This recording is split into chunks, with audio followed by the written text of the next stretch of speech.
بسم اللہ الحمد للہ آپ کا مشکل نہیں کائنات مشکل یا خونزادہ دین محمد اسلام قبول کریں. بہت اچھا لگتا ہے اللہ رسول کے پیار میں کوئی بھی کام کیے جب اس کا مزہ الگ ہوتا ہے. اللہ ہم سے راضی اور ہمیشہ راضی. اللہ ہم سے وہ کام کروائے جس میں اللہ رسول کی محبت موجود ہو. کل میرے پاس مریض آئے, ان میں بچہ ہوگا میرے خیال سے 15-16 سال کا 14 سال کے آس پاس ہوگا, لیکن ذہنی طور پہ وہ مکمل نہیں ہے. معلوم ہوا کہ اس کا باپ بھی ایسا ہی تھا تو باپ اب آگے اولاد بھی ایسی ہے. دیکھو جن لوگوں کو یہ مسئلے ہیں, یہ پریشانیاں ہیں, تو وہ پہلے اپنا علاج کروا کے پھر شادی کریں. شادی کرنے کے بعد پھر جو بچے پیدا کریں تو وہ جب عورت پیگنٹ ہو تو وہ عورت دوائیں استعمال کرتی رہے گی, جڑی بوٹیاں جو ہم دیتے ہیں, اس سے آپ کی نسل 90% مکمل پہ. تو آپ نے بتایا کہ جو خاندان میں یہ نفسیاتی مسئلہ یا ذہنی مرض ہے, یہ نسل در نسل چلا رہا ہے. دیکھو اس سے آپ جان چھڑا سکتے ہیں. اس لیے جان چھڑا سکتے ہیں کہ آپ شادی سے پہلے اپنا علاج کرا لیں. جب آپ شادی کے بعد اولاد پیدا کریں تو اس دوران آپ نے دعا استعمال کرنی ہے. دعا استعمال کرتے رہو گے, جڑی بوٹیاں کھاتے رہو گے, قرآن پاک کی آیتیں پڑھتے رہو گے, آپ کی زندگی آسان ہوگی. وہ بچہ بھی ٹھیک ہو سکتا ہے, لیکن بچہ بڑا ہو گیا ہے تو کم از کم 3 سے 4 سال لگیں, لیکن وہ اپنی زندگی میں آ جائے گا.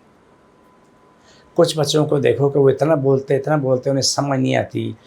10 باتیں سمجھیں گے, 90 نہیں سمجھیں گے, بولتے رہیں گے. ماں باپ کیا بولتے, دیکھا کتنا ہوشیار ہے, بہت ہوشیار ہے, بہت سمجھدار ہے. یہ نہیں کہیں گے اس کو مسئلہ, اس کو پرابلم ہے, اس کا بولنا غلط ہے, اس ذہنی طور پہ ٹھیک نہیں ہے, وہ نہیں بولیں گے. ایکسٹراڈنری ہے, بہت اچھا ہے. زندگی اسی آس پہ گزارنے کے بعد معلوم ہوتا ہے کہ یہ بچہ کسی کام کا نہیں ہے. جوان بھی ہو گیا, بوڑھا بھی ہو رہا ہے. جو چیزیں میں آپ لوگوں سے سیکھتا ہوں, میں طالب علم ہوں, 47 سال سے میں پڑھ رہا ہوں. جو آ کے بولتے ہیں جی کہ میڈیکل والوں نے بولا کہ یہ وقت کے ساتھ ساتھ ٹھیک ہوگا.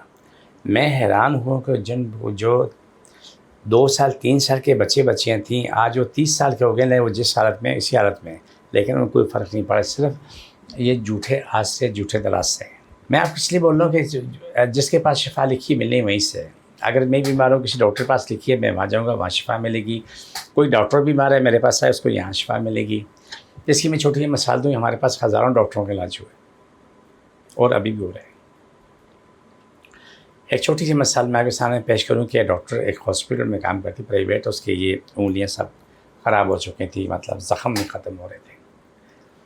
اس کا علاج ہوا تو الحمدللہ آج اپنی زندگی میں مکمل ٹھیک ہے, بہت اچھی زندگی میں گزار رہی ہے. اور تھوڑی سی کوئی مسئلہ تھا, پھر ان کو بلا کے تو وہ دوائی دے دی, نہیں کا علاج کر لو. آپ کو بتانے کا مقصد ہے کہ دیکھو جو خاندانی بیماریاں, اس سے غافل نہ رہو, وہ کبھی نہ کبھی آ جاتی ہیں. بولیں جی 2 کو ہے, 3 کو نہیں ہے, 3 کو ہے تو 5 کو نہیں ہے, کہیں نہ کہیں مسئلہ آ جاتا سامنے. اس کا آج روحانی علاج کرا رہے ہیں, جڑی بوٹیاں کا علاج کرا رہے ہیں, تو یہ آپ کے لیے فائدہ ہی فائدہ ہے. اس میں نقصان کہیں بھی نہیں ہے. دیکھیں دماغی مسئلہ تو سر یوں پکڑیں آگے پیچھے سے پکڑ کے, یا جن کو ایکسیڈنٹ ہوئے, چوٹیں لگی ہیں دماغ کی, تو وہ بھی یوں پکڑیں. چھوڑ دوبارہ پکڑو, صلی اللہ علیہ وسلم. یہ پروگرام کا آخری حصہ ہوتا ہے. مجھے میٹنگ میں اجازت, پھر مان